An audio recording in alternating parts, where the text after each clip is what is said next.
Hey guys, what's up? On the channel recently, we've been doing a ton of research on Obi-Wan Kenobi, trying to delve into the deeper aspects of his character, the Force, Darth Vader, and much more. And today, a conversation on Twitter sparked a video idea. Why exactly was Obi-Wan so terrified, and why is it actually beyond Obi-Wan simply knowing that Anakin is now alive and encased in this black armor, and how in the past has Darth Vader actually utilized a similar tactic on other remaining Jedi? Not to mention, this is actually a canon Force ability that Darth Vader is utilizing on Obi-Wan here, and break down exactly what that Force ability was and why it was so advantageous for the Sith and Darth Vader specifically when hunting down Jedi. The scene when Darth Vader first arrives in Obi-Wan Kenobi is monumental, as Obi-Wan senses him in the flesh for the first time in nearly 10 years. It's clear that he's very terrified of him naturally, but also, Vader seems to be using a Force ability on Obi-Wan that is not clearly seen on the surface. However, today we want to break it all down and explain what the ability of Dunmok is, and exactly why Vader's presence was so terrifying for a Jedi. In Star Wars Rebels, the presence of Vader is very well stated,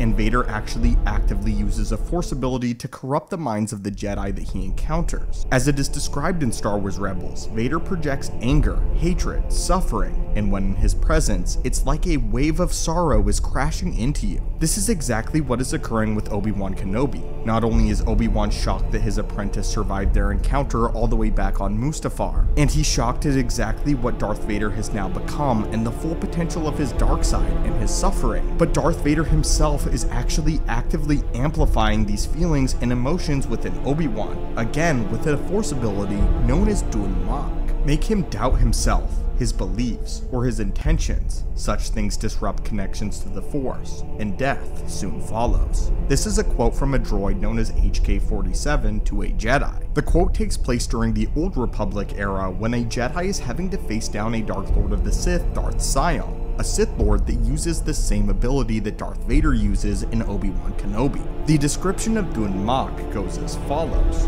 Dunmok was a form of combat that used distraction and doubt, usually through taunting in conjunction with lightsaber combat. The Sith that used this ability aimed to completely dominate an opponent's spirit through whatever means possible by employing their own lightsaber combat doctrine. Dunmok commonly involved spoken taunts, jeers, and the jests that exposed the opponent's hidden, inner weaknesses or doubts, which had the end result of eroding the opponent's will. Mental attacks would also be utilized during combat in order to strip one's concentration from the Force itself, the light side when concerning Jedi, making an opponent less precise and less effective, seeking to dominate their mind completely. Such a thing could be quite deadly, especially against Jedi, since concentration was of the vital importance when using the Force. As such, Dunmok embodied using the Force as a form of psychological warfare. This is what makes Obi-Wan Kenobi's encounter with Darth Vader in Episode 3 so impactful. Not only has he just barely fully reconnected with the Force, but the Force itself is being disrupted within him through Darth Vader's direct actions, as he's mentally attacking the aged Jedi Master. Another interesting thing to note about this ability is it's actually confirmed that Vader attempted to use the same Force technique on Obi-Wan Kenobi during the events on A New Hope, when they first encountered each other on the Death Star after another 10 years. What's interesting to note here though is that it is canon confirmed that Obi-Wan Kenobi was able to fully resist the attempts of Dunmok and Vader attempting to penetrate Kenobi's mind, meaning that by the end of the series, Obi-Wan Kenobi will likely learn how to fully overcome and even dispel the effects of Dunmok. This is why Vader seems to attack the innocents of the village before he directly confronts Obi-Wan Kenobi.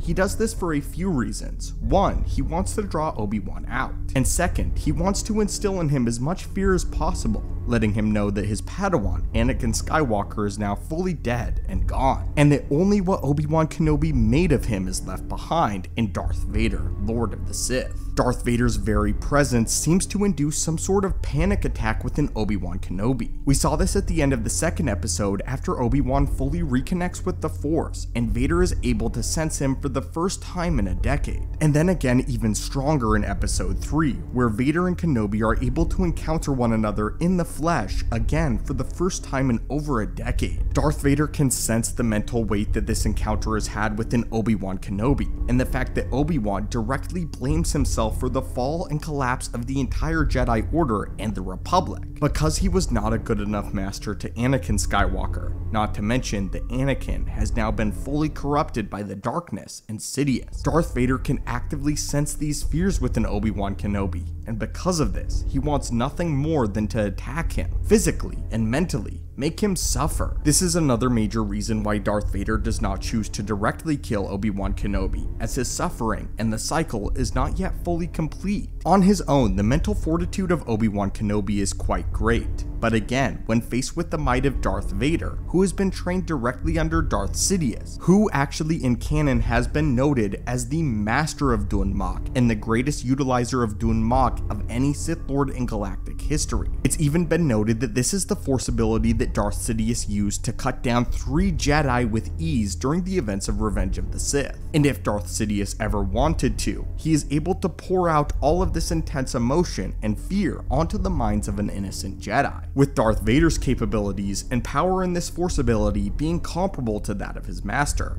Arguably and debatably, number 1 and number 2 most gifted practitioners of this Force ability in all of canon. And so it makes sense why this would have such a terrifying effect on Obi-Wan's psyche. But anyway, my friends, this is just a video idea that I pondered upon after looking at some questions and some insights on Twitter. So if you're interested in joining the conversation, my Twitter handle is @stupendousswave. But my friends, what did you think of this? What did you think of Darth Vader's subtle ability and use of Dun Mok in Obi-Wan Kenobi Episode 3? And do you think he did in fact employ this ability against Obi-Wan Kenobi? As always, my friends, may the Force be with you, stay tuned for more Obi-Wan and Star Wars content, and I hope that you have a great day.